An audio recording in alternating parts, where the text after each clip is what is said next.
Ito, medyo nalungkot ako dito sa video na to, mga bossing. Ayan, ito. Wait lang. Itong video na ito, mga bossing, speech to ni VP Sara diyan sa Davao City.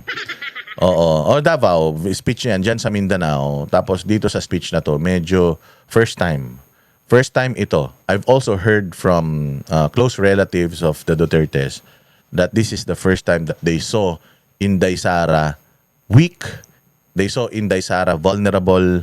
They saw Inday Sara emotional. Nakakalungkot itong video na to. Kinikilabutan pa nga ako eh. Because we know the Dutertes, they are strong people. Itong mga Duterte na ito.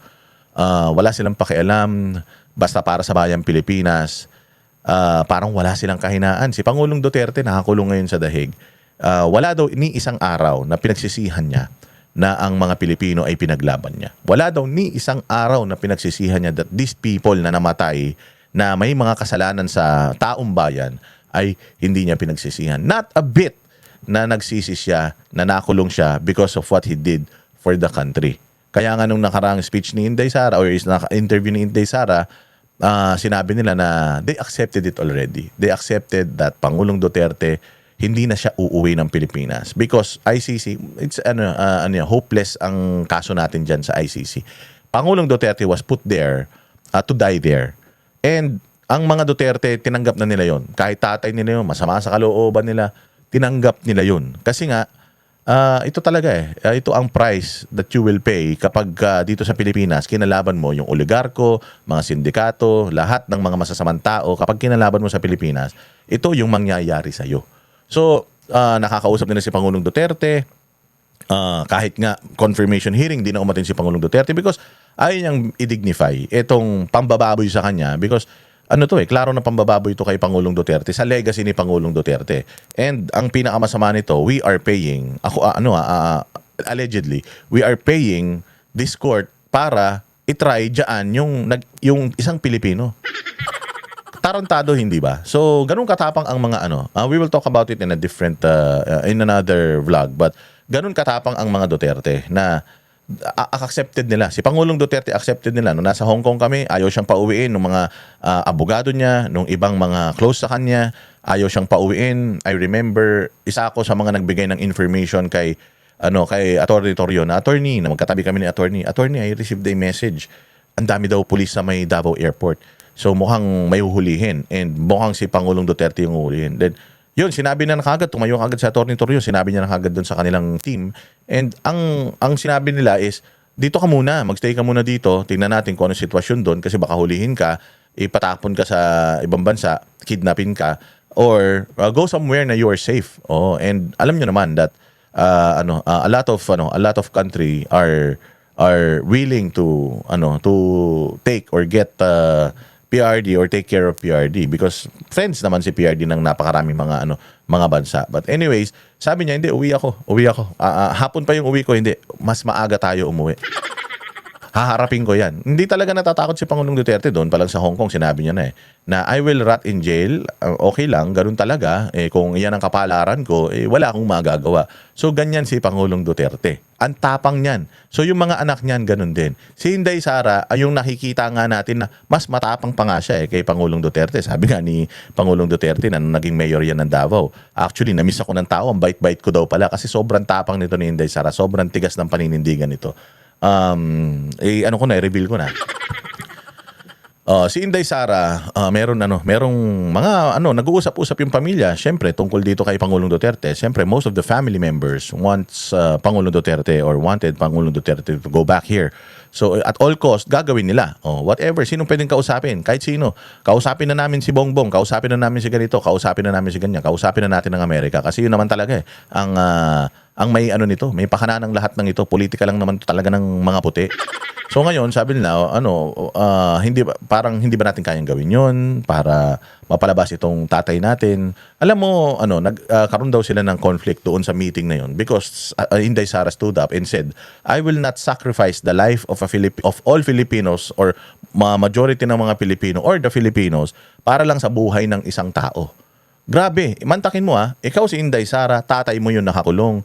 Merong chances, pagkakataon na mapauwi mo yung tatay mo, you just have to talk to people. Lalamunin mo lang yung prinsipyo mo, lulunukin mo lang yung pride mo, and talk to these people. Sabihin mo sa kanila, you will follow what they want you to do. Just pauwi mo lang yung tatay mo. Oo, pero ayaw niya. Ang sabi niya, no, I will not sacrifice the Filipinos para sa interest ng isang tao. Tatay mo yun ha, interest ng tatay mo yun ha, pero ayaw niya. Kaya nga, right there and then, naisip daw nung mga tao na yun doon sa nag-uusap-usap na mga magkakamag-anak na yun na this person should be president of the Philippines. Dapat talaga maging presidente siya ng Pilipinas. Mantakin mo, tatay mo, pero interest ng pamilya mo, 'di ba? Interest ng pamilya mo, hindi mo gagawan ng paraan. O kasi nga naman, lulunukin ko yung prinsipyo ko. Itatraidorin ko yung tatay ko, tatraidorin ko yung mga Pilipino. Makikipagkasundo ako sa mga yan para lang mapauwi natin yung tatay natin. Personal yan. Personal na interest yan. Hindi dapat ganun. Ang isang leader, dapat ang iniisip, yung nakakabuti sa nakakarami. Hindi naman natin sinasabing hindi makakabuti sa nakakarami yung pag-uwi ni Pangulong Duterte because a lot of people want Pangulong Duterte to go home. Kaya lang, the consequences, yung magiging kapalit noon kapag pinauwi mo si Pangulong Duterte at nakipagkasundo ka sa demonyo. 'Di ba? Sa tingin mo ba si Pangulong Duterte kung biglang lumabas siya isang araw, alam nun, nakipag-deal kayo, no? Utangin na, paano ako nakalabas dito? Baka dyan pa ikamatay ni Pangulong Duterte sa sama ng loob dahil nakipag-deal kayo. Pucha, ready na ako mamatay dito eh. Pinaghirapan natin tong paglaban natin na to sa mga demonyo sa mundo eh. Tapos makikipagkasundo kayo. Palagay ko, Inday Sara made the right decision then and dapat talaga maging presidente siya ng Pilipinas. Ganda, di ba? Di, totoong kwento yun. At nung mga panahon nga daw na yun, maraming nag-walkout eh. Grabe ka naman ate. Grabe ka naman pinsan. Grabe ka naman pamangkin. Talaga bang ganyan katigas ang iyong puso? Ang sabi nga niya, no, I will not sacrifice the life of Filipinos for one person. Pwedeng gawin natin lahat na makakaya natin para mapauwi siya. Pero kung hindi, tanggap naman na natin yan. Di ba, nakaraan yun yung sinabi niya. Panoorin ninyo itong video na to. At marami akong gustong sabihin tungkol sa video na to. Basta makadawat ko og invitasyon kay matagaan magugo og opportunity nga muli sa amo ang balay. Madali na maintindihan to kahit Bisaya eh. Kahit Bisaya ito madaling intindihin. Ipapaliwanag ko na lang in summary yung mga sasabihin niya dito. Kita nga ko ang mama, istorya o personal ang mama. Kauli, magamit na ko ang kanang lahi mo na kung imuhag yun ang kama na binatulugan nimo. Dito magod sa Manila, nag-arkila lang mi og balay. So dili mi komportable kung asa mi nagapuyo kay dili siya amo agyong balay. Pero mi mag-amping kay dili kami ang tag-iya sa balay. So pag makauli mi diri sa some sort of a safe space para sa amo sa pamilya. And na-nostalgic ko kay kita na ako mga kaulan sa City Hall kaniyan to and nakaingon ko sa akong kaugalingon nga nakaganina nakauna ako sa ako ang kaugalingon kung sa kahaon nidagan na lang ko o mayor wala na lang ko nidagan o vice president. Ayan, na-gets nyo.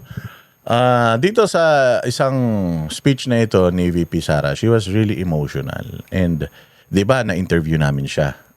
Na-interview namin siya. And sinabi naman niya dun sa interview na sabi ko nga, if you have a time machine, alam mo, naisip na daw niya yun eh, na itatanong yun sa kanya, na if you go back in time, will you still run for vice president or will you correct it? Will you support them? Sabi niya, ayaw niyang sagutin yun eh. Ayaw niyang sagutin yun, sabi nga daw niya. Sasabihin daw niya sa akin, pag tinanong ko yun, wala namang time machine eh. So, imposible yan. Ganon daw niya sasagutin yun. So, nauna ako sa kanya. Sabi ko, if merong time machine and you will go back in time, sabi ko, will you commit the same mistake or will you correct yung mistake and what will you do? Yun yung tanong ko. Natawa siya noon eh. As in, doon kami nagtawanan kasi nga nasa isip niya na yung time machine tapos nabanggit ko daw yung time machine. Kumunik kami ni Inday Sara during that time. Sabi niya, since nabanggit mo na rin naman yung time machine, sabi niya, Kung ako siguro, babalik ako, I will go back to become, to run for mayor. Kasi, yun talaga yung pangarap ko eh. Matapos ko yung 3 terms ko na mayor. Kasi, marami kaming proyekto, marami kaming gustong mangyari sa Mindanao. And, napakadaling i-govern ng Mindanao dahil, ng Davao, dahil system na yung pagiging disiplinado, maayos, kumbaga ano na nila yung paradigm ng mga taga Davao. Nabago na nila. Magkaiba ang paradigm ng Davao at saka ng Metro Manila. So, yung kaugalian ba magkaiba. So, sabi niya, I will go back and not run for any national position and finish my 9 years term. Siguro kung itong sinasabi niya na sana umiiyak siya naiyak siya kasi nung mga panahon na yon, kinumbinsi siya ng maraming tao. And itong napakaraming tao na ito, hindi niya pinakinggan. Nag-mayor siya. Pero, nung nakumbinsi siya ng mga demonyo, sabi ko nga sa inyo, minsan talaga napakalakas talaga ng pangungumbinsi ng mga satanas eh. Yang si Aimee at saka si Bongbong. Yan ang mga nangumbinsi kay Inday Sara to run for vice president. Dahil nakita nila, hindi ka interesado sa presidente, mayor lang tatakbuhan mo. Ayaw ko. Ganito na lang. Matatalo kami kay Leni Robredo. Kung ano man ang mga gusto mo, mga gustong ma-achieve, tutulong na magiging presidente si Bongbong, tutulong na lang siya. Mag-vice ka na lang. Wala naman masyadong wala naman masyadong trabaho niya. You can still get to become yung responsibilities mo sa family mo, dahil maliliit pa yung mga anak mo, and so on and so forth. So matotal nabudol siya. So sinabi niya na if I go back, I will just run for mayor. And sinabi din niya dito, while she's teary-eyed or she's emotional na sana hindi na lang ako tumakbong pagka-presidente. Kasi bakit? A lot of people are saying na ikaw ang may kasalanan kung bakit nangyari ito. Ikaw, kung ba't nakakulong ang tatay mo, kung ba't nakakulong si Pastor, Kibuloy, kung ba't yung lahat, ba't may mga namatay dyan sa flood control. Bakit sabi pa nga ng tao sana hindi ka na tumakbong vice-presidente. Kung hindi ka naman tumakbo ng presidente, sana hindi nanalo si Bongbong kasi tatalunin talaga siya ni Leni Robredo Tinalo na siya nung 2016 elections Tatalunin talaga siya. So siguro kung si Leni Robredo, baka hindi man siya ganun kagaling, pero baka hindi ganito kagarapal ang mangyayari at nangyari sa bayang Pilipinas kasi worst na leader, one of the worst leader na nagkaroon tayo, si Pinoy Pero okay pa rin naman tayo noon. Hindi naman tayo nangangamatay ng Wala na siya pakialam. Pero hindi naman niya pinababayaan na yung mga Pilipino noon mamatay. At hindi naman niya pinabayaan na, marami mga namatay sa Luisita Massacre at kung ano-ano pa. Pero Kidapawan, hindi ba? Nung panahon niya. Pero hindi namatay dahil ninakawan sila ng pera Hindi ganun Tapos yung walang pakialam, paramihin yung parang dumadami pa yung droga, grabe yung corruption sa Department of Agriculture, grabe yung smuggling. As in, lahat talaga ito the highest level yung mga nangyayari ngayon Kung si Leni siguro naging presidente, baka hindi naman ganito kalala. Siguro, baka hindi siya maging kasing galing ni Pangulong Duterte. Pero hindi tayo ganito na para tayong nakatira sa impyerno. Hindi ba? So, ngayon, nasisisi siya tungkol doon. And ang pinaka parang kaibot-ibuturan noong sa kanya, noong pagsisisi niya is dahil yung tinulungan niya na tao, yun mismo ang nagpadala sa kanyang tatay doon. At yung tatay niya doon ay nakapiit, yung tatay niya doon humiliate ng ibang lahi dahil alam niyo na, dahil lang binangga nung tatay niya na yun lahat ng mga demonyo dito sa Pilipinas. So, lahat yun. Imaginein mo, babae ka, may pamilya ka, lahat yun. Tapos ito pa isa, ginawa nila kay Pangulong Duterte. Ginawa nila kay Pangulong Duterte the most popular, the most loved president in the Philippines ever. Nagawa nila yun. What more sa kanya? So, alam mo yung kung ikaw, isang tao ka, iisipin mo, tatakbo akong presidente, gagawin ko yung mas matindi sa ginawa ng tatay ko, mangyayari rin sa akin yun. Mangyayari rin sa akin to. Either pakulong nila ako dito pagkatapos ko maging presidente, pakulong nila ako dito sa Pilipinas, or patayin nila ako. Paano naman yung pamilya ko? Imagine nyo kung gaano kabigat yung burden na pinagdadaanan ni Inday Sara. Dito ngayon, gusto kong ikwento sa inyo yung Book of Esther sa Old Testament. Okay. Sino si Esther? Si Esther ay isang Jewish na babae na napili bilang na maging reyna ng Persia. Ang hari nung panahon na yan, si Xerxes the First. Siya ang hari nung panahon na yan. Ngayon, itong si Esther na queen ng Persia, itong hari, meron siyang kanang kamay. Yung kanang kamay niya, ang pangalan ay si Haman. Si Haman na yan, yung isang opisyal na may masamang na hindi matino. O parang talagang nangyayari ngayon, hindi matino itong itong kanang kamay niya na si Haman. So, siya yung mga gumagawa ng batas, ganyan, siya yung nagbabalangkas ng batas. Parang siyang congressman, parang siyang si Martin Romualdez. Oo, para siyang si Martin Romualdez. Tapos ngayon, itong si Esther, meron siyang mayroon siyang protector. Ang pangalan nito si Mordecai. Oh, pinsan niya ito, Jewish din, at yun yung nagbabantay sa kanya. Itong Mordecai na to, lahat ng nangyayari, dinodocument niya. Lahat dinodocument niya. So merong isang araw na itong na talagang alam din niya na itong Haman na ito corrupt. So merong isang araw na itong Haman na ito dumaan, lahat nagbow, itong Mordecai hindi nagbow dito sa Haman na ito. So nagalit itong Haman na ito, gumawa siya ng isang batas at nilansi niya yung hari, pinapirma doon sa batas na yon. Alam niyo kung ano yung batas na yon? Yung batas na yon, nakalagay doon na sa araw na ito, sa ganitong panahon, uubusin ang lahat ng mga Jewish na tao sa kaharian. Lahat. Girl, boy, bakla, tomboy, bata, matanda, lahat uubusin. Nalansi niya yung presidente, napapirmahan niya yun. Parang ganito rin nangyari, 'di ba? Yung sa yung budget, yung mga corruption sa budget, napapirmahan. Anyway, so mamamatay sila. So nalaman 'yon ni Mordecai. At sinabi ni Mordecai na delikado tayo kasi ikaw ang reyna. Kailangan mong kausapin ang hari at sabihin mo ito. Kung hindi, we will all perish. Mamamatay tayong lahat, sabi ni Mordecai. Sabi ni Esther, so kasi nga ang hari ng Persya, as in, kahit reyna ka niya, pag hindi ka niya pinatawag at nagpunta ka dun, pugot ulo ka. Oo, grabe. Oo nga. Ganoon katindi. May scepter lang na hawak yun eh. Pag ginanyon niya yung scepter niya, puntahan lahat ng guard. Huhulihin ka. Kung sino yung nasa harap, patay yun. Ganun. Kahit ikaw pa reyna, kahit sino ka pa. Maging sino ka man. So ganun. So napakadelikado. Kasi ganun talaga yung batas nung unang siglo pa, unang panahon pa. So ang sabi ni Esther, if I perish, I perish. So pumunta siya doon sa hari, sa bahay ng hari. Yung hari nakaharap na ganyan, tinitingnan, nandoon siya sa kanyang biranda, tinitingnan niya yung kanyang kaharian, hawak niya yung kanyang scepter. Sabi biglang may nagsalita sa likod niya. Anong pangalan nun? King Ahasuerus. Xerxes. Tapos nagulat siya, humarap siyang ganun. Na usually, pag hindi ka pinatawag, bigla kang nagsalita, pugot ulo ka. Ganun dati. So pagharap niya, nakita niya si Esther. Oh, my queen, sabi niya. Bakit ka nandito?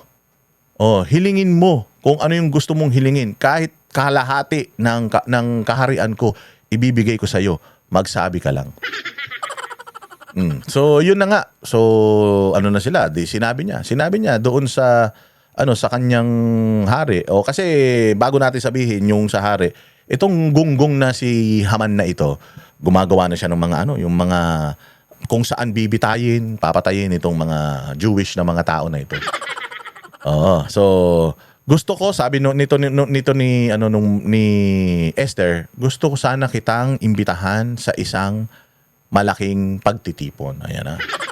Sa isang malaking pagtitipon. Yun lang, gusto kitang imbitahan doon. Kasi yun nga yung pagtitipon na yun na rin yung mga panahon na papatayin sila eh. Gusto kitang imbitahin. So sabi nung hari, hilingin mo lahat ng mga bagay. Ibibigay ko sa'yo. Kahit kalahati ng kaharian ko, ibibigay ko sa'yo. So, yung if I perish, sinakripisyo niya yung kanyang buhay, pumunta siya doon nang walang paalam na kahit mamatay siya or pwede siyang mamatay, she took her chances. Ginawa niya yun para lang ma-save yung mga Jewish na mga kasama niyang mga mamamatay. So eto na. Bago dumating yung bago dumating yung yung piging na yon, pinatawag niya si Haman.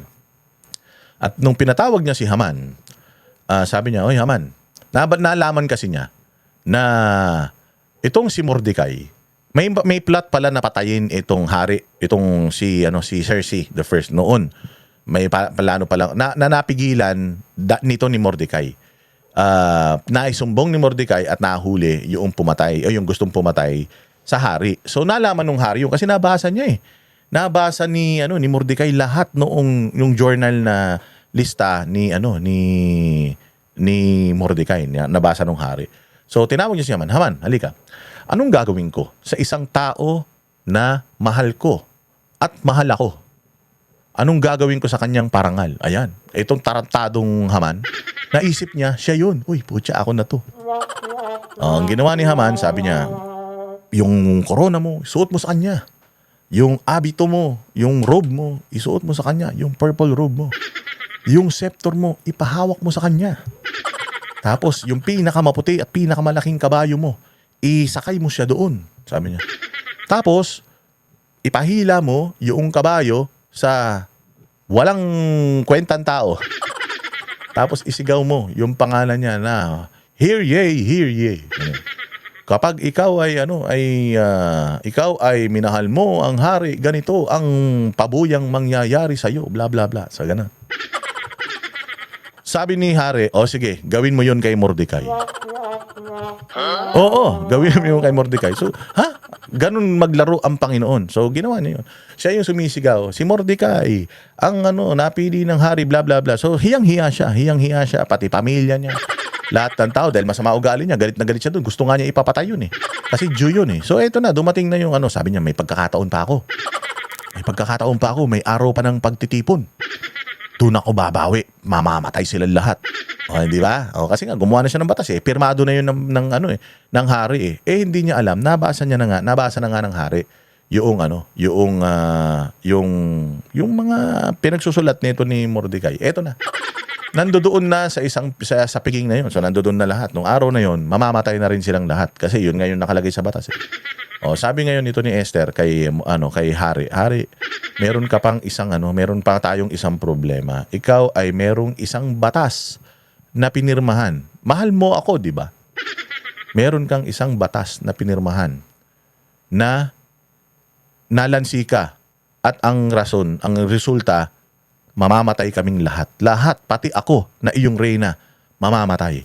Galit na galit yung hari. Oo. Nung tiningnan niya, sino ang nagpapirma sa akin yan? Mali yan. Hindi tama yan. Sino nagpapirma sa akin yan? Nalaman niya si Haman. O, yung scepter niya, ginanon niya. Si Haman, puntahan lahat ng mga sundalo. Kinuha si Haman. Dinala doon yung sa ginawa niyang kung saan bibitayin si Mordecai. Dinala siya doon at siya ang binitay. Ano ang moral lesson ng story. Ang moral lesson ng story, yung Esther 4:14, ang ibig sabihin nun, sabi niya, for such a time as this. For such a time as this. Ang ibig sabihin nun, you are placed in a situation for a purpose. Sabi niya, if I perish, I perish. Ganun yung ginawa ng Panginoon kay Inday Sara. Na kahit na magiging mahirap at kahit na naging mahirap yung pinagdaanan niya, kasi I remember dun sa kwentuhan namin after nung aming interview sa kanya, sabi niya, grabe naman ang Panginoon. Nagdasal daw siya eh. Lord, grabe ka naman kung ano-ano nang nangyari sa akin. Kung ang purpose ko is maging presidente ng Pilipinas, bakit kailangan ko pang pagdaanan ito? Yun yung yung tanong daw niya. Pero na-realize nga niya na ginawa ng Panginoon lahat ng mga bagay na yon to make her run. Kasi nga, ang isip lang niya, mag-mayor lang eh. Ayaw niyang mag-national eh. And tinan mo, hanggang ngayon, half-hearted pa siya. Sinasabi niya na, sana nag-mayor na lang talaga ako. Hindi sana nangyari ang lahat ng ito. Pero kung hindi nangyari ang lahat ng ito, imaginein mo, anong klaseng magiging Pilipinas meron tayo for the next, mga susunod na administration, di ba? So she took the sacrifice, and if I perish, I perish. Kung mamamatay ako, mamamatay ako. Ganun na yung ginagawa ni Inday Sara ngayon. Haharapin ko kung ano man yung delikado, kung mamatay ako, mamamatay ako. Kung matulad ako sa tatay ko, so be it, para sa bayang Pilipinas. Ang galing! Galing! Itong Book of Esther, ang tema nito, courage, divine providence, justice, and identity. Yung courage, Esther, si Inday Sara, they risk their lives to save others. To save others, ha? I-save tayo. Gusto niyo maging presidente to save us. Because kung magpapatuloy yung ganitong klase ng administrasyon, mamamatay tayo lahat. Divine providence, God's guidance is implied even though not directly mentioned. Kumbaga, ginaid ka ng Panginoon, minold ka ng Panginoon for this very important mission. Justice, evil plans are overturned. Lahat ng mga kahayupan, kasalanan netong administrasyon na to, mababago lahat yan. And of course, yung identity. In-embrace ni Esther yung Jewish identity niya. At ganun din si Inday Sara. She's now embracing yung destiny niya. At tutulungan niya tayong lahat. Yan ang panatero, walang inuurungan.